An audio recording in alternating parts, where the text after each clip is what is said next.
This is you, a recruit. You were handed a ski mask, given a firearm, pushed into an unfamiliar building, and told to protect a bomb. Who are you protecting it from? 5 professional operators with unique gadgets and abilities suited to collapse your defense and ruin your day. You know what? Make it 2 bombs. At the same time. Now, I know what you're thinking. How do I defend this objective from the opposing team of professional operators with unique gadgets and abilities suited to collapse my defense and ruin my day? Well, you're in luck, because you're talking to someone who has plenty of experience and an arguable amount of skill who is questionably qualified to explain to you the basics of defending in Rainbow Six Siege.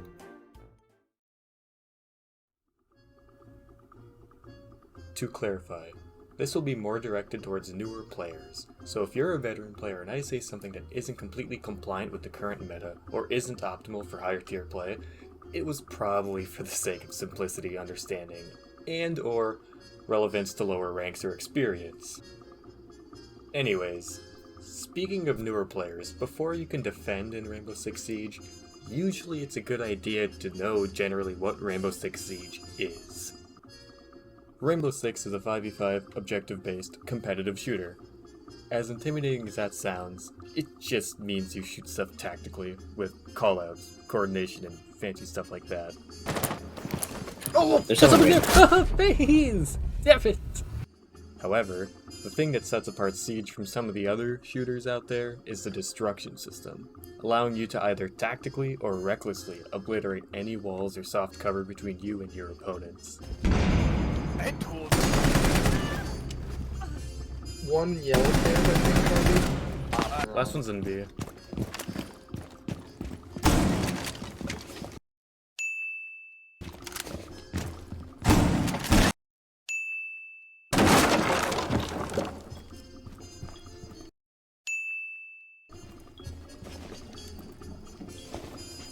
Oh!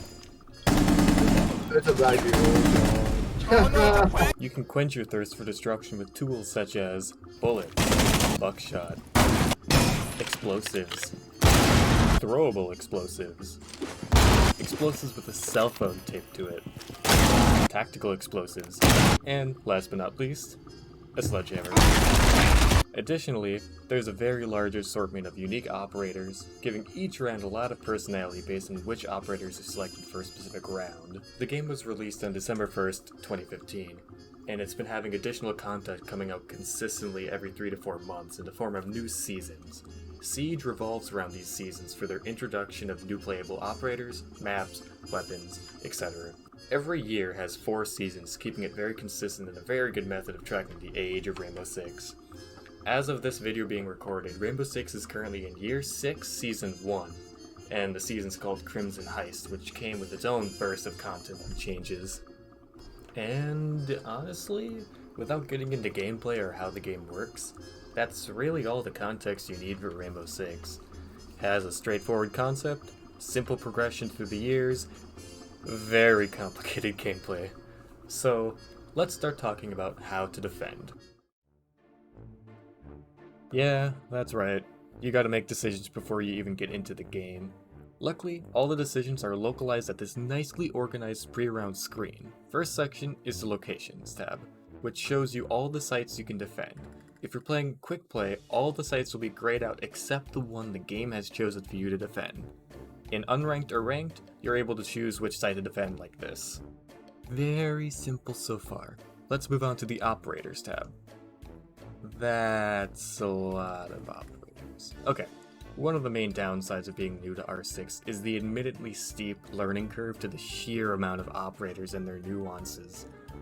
Don't forget that there's a whole other list of attackers too, it doesn't get any easier. However, I will do my best to roughly explain the different categories or types of defenders so you can get an idea of what kind of abilities these ops have. Here are all the operators on defense. And here is my beautiful MS Paint creation of a simple categorization of the operators. Some of my thoughts on what operators do is very debatable between a lot of people, but this is just what I imagine newer players will find the easiest to grasp. I'll do a quick explanation of each category. Trap operators, they set traps. You set them down, and people fall for them, receiving either damage, a debuff, enemies knowing your location, or a mixture of all of them. Intel gathering operators? They gather intel. This intel is usually gathered through different types of cameras, but other notable exceptions are bulletproof glass, heartbeat sensors, loud noises, clones, and a knife. Breaking your ally wasn't very challenging, but I found ways to have fun. The roaming operators, they roam. Are you seeing a pattern yet? The people who I've marked as a roamer either have a gadget suited to offsite purposes or have no utility on site and their kit is bad for sitting on site. The area denial operators, they deny an area. These operators have a relatively safe method of preventing enemy operators from entering a specific area with the threat of damage. These threats aren't meant to kill, but certainly can if you catch an enemy by surprise. The anchors, they anchor the site. These operators are usually stuck in sight because their gadget is much more usable in sight, are stuck on their cameras a lot, and the site is the safest place to sit, or they're a 3 armor that can't roam as well as others can. Anti-hard breach operators, they prevent a hard breach. What is a hard breach? We'll get into that later. Just keep these guys in mind. You'll be seeing a lot of them. The last category is one I made specifically for new players that I called the set and forgets, because they set down their stuff and they can forget about them. I would recommend looking to these operators if you're struggling to grasp how some other operators work, because these are probably the easiest to learn since all the thinking about your gadget is done in the prep phase when you're not getting shot at by enemy operators. Once you've picked an operator you think you can synergize with or understand, the next tab of the pre-round screen will show you your selected operator's available loadout.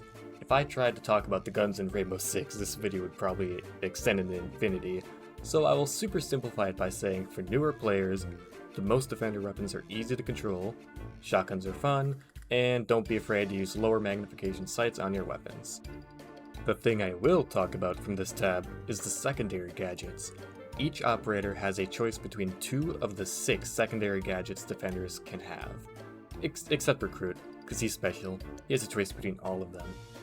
Since I don't know what operator you have chosen or prefer, I'll just go over all 6 of the secondary gadgets. Barbed wire can be placed to physically slow how fast enemies can move through it. It's loud when stepped in, deals no damage, and can be broken with basic melee. Deployable shields are bulletproof shields that can be placed anywhere, including inside of door frames. They can be destroyed with most explosives. Proximity alarms make a distinct, loud sound when someone enters its personal space. You can throw these anywhere, but they need a direct line of sight on enemies to go off. They can be easily shot if seen by enemies.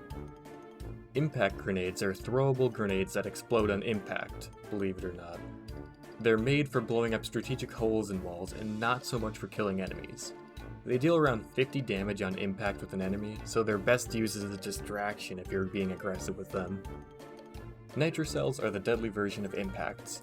They're made to kill players, but have a short throw distance, a loud sound when you pull it out, loud sound when you throw them, and need to be remotely set off. My recommendation is to use it to kill a player that you know is either behind a soft wall or outside of a door or window. And last but not least, bulletproof cameras are cameras that are bulletproof. You can stick them to any wall or floor, and they can be destroyed by melee, explosives, or a well-placed shot from its side. And that's the last thing you need for the pre-round screen. Now you just sit around, make fun of people's lack of an SSD, and wait to spawn in for the prep phase. The prep phase is a 45-second period of time where defenders are able to freely roam the map and set up site while the attackers are limited to their drones. Although 45 seconds sounds like plenty of time between 5 people all working to set up the site, it can still be very hectic, so try to get your stuff done as soon as possible. There's plenty to do, so let's go over a quick checklist of stuff to do. For example, I'll be setting up the bomb site for the upstairs of the map Chalet. Alright, now that we spawned in, the first thing you're going to want to do is... Go ahead. Take your dead armor! Oh yeah. Don't forget your rook armor. If there's a rook, try to pick up the armor first thing, since it's almost guaranteed you'll forget later. The next most important thing to do is to make the rotation holes between the two bomb rooms. When playing the bomb game mode with two different bombs, you'll generally always want to have a way to get between the sites efficiently. At the same time, the rotate shouldn't allow attackers to look into one site and see through to the other site easily. Rotates are important early in the prep phase because they make it easier for everyone to go between the sites and save time setting up the sites. So if you have impacts or a shotgun, try to prioritize the rotate before anything else. Try not to use a nitrocell to make a rotate, it's dangerous and inefficient compared to the other methods at the defender's disposal. Next is reinforcing the site. Remember all the destruction I was talking about earlier? Well, these fancy walls will prevent this specific wall from being destroyed by soft destruction. What is soft destruction? It's any destruction that can destroy a soft, or a non-reinforced, wall. A reinforced wall is called a hard wall that can only be destroyed by...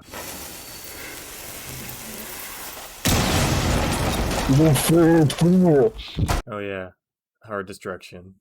Okay, so reinforcements counter soft destruction, and some attackers have gadgets with hard destruction, countering the counter. Well, luckily for defenders, we have a counter to counter the counter countering our counter. Remember the anti-hard breachers? Yeah, these guys? Their gadgets are placed on reinforcements to stop most methods of hard destruction, making them very important operators for a majority of sites. You'll just have to hope that they don't bring a counter to your counter that's countering their counter to your counter. Yeah, most of the rounders revolved around this chess match that is reinforcements. Okay, let's just take a step back. All that strategy is a bit too much to get into. Understanding that stuff comes with basic experience. Defenders have a pool of 10 reinforcements to use. Reinforcements should be placed on any wall that leads out of sight, with some exceptions. In other words, any wall that an attacker would have easy access to. Also, you usually want to put a reinforcement next to rotates, so defenders are able to peek rotates without getting shot through the soft wall next to the rotate.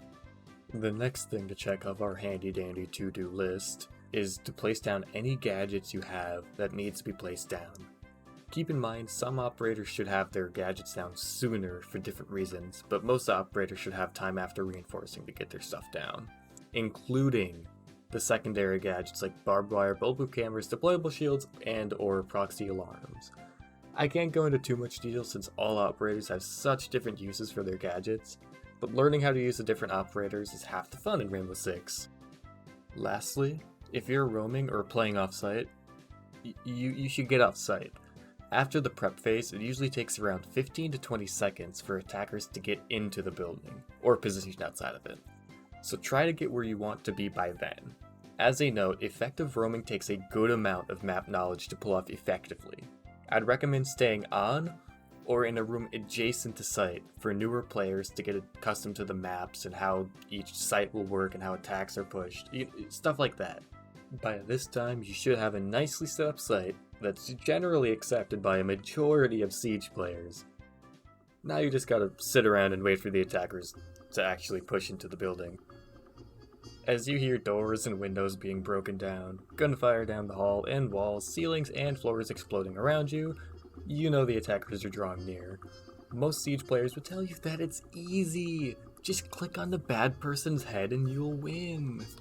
However, the interaction between attackers and defenders is a little bit different than a normal gunfight, as you see in other games.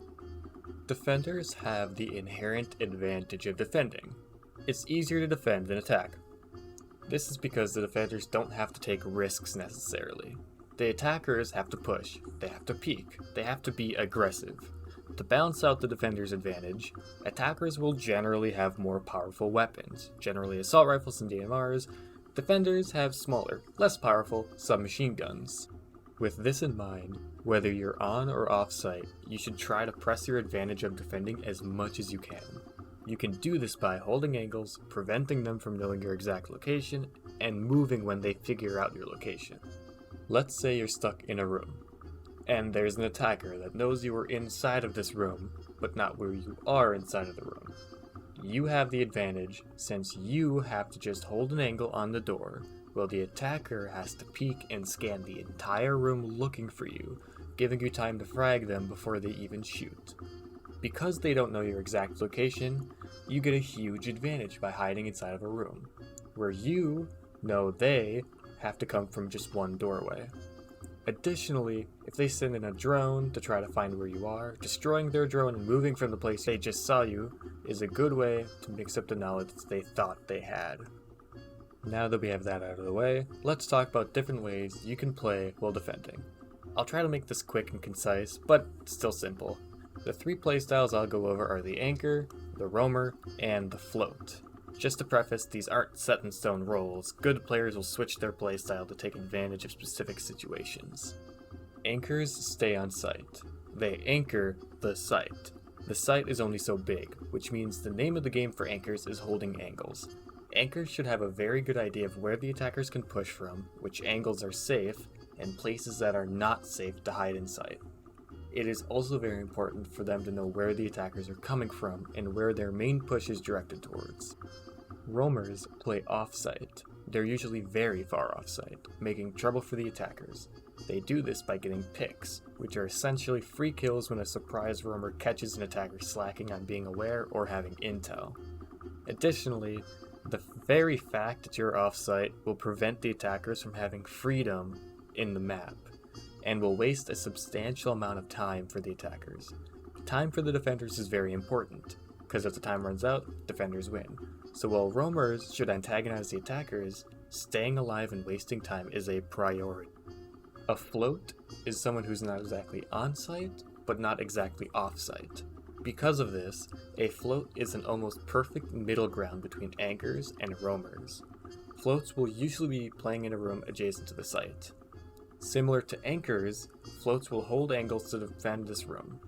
Also similar to roamers, an overzealous attacker could find themselves being an easy pick for a float if they weren't expecting the defender to be holding that room, and also serve the main purpose to waste time for the attackers. The thing that defines a float is their ability to change their role very easily.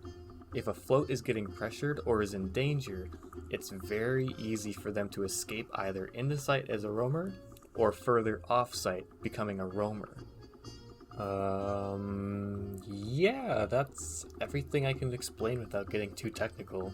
So I'll leave that there so you can go out and learn the rest from experience. Oh, and one last thing. Don't worry if you don't think you're good at shooting, aiming, or controlling recoil. One of my favorite things about Rainbow Six is the fact that tactics come before mechanical ability. Anyone can kill anyone with the right tactics. With that in mind, improving at this game in general will feel like an uphill battle with a huge learning curve. But with enough practice, learning, and paying attention, anyone can get better at the game. That's gonna be it for me. I'm getting sick of hearing my own voice, and anything else I try to explain will probably end up breaking the 20-minute mark on this video. So thanks for bearing through all this with me. God, I suck at talking, man. Why did I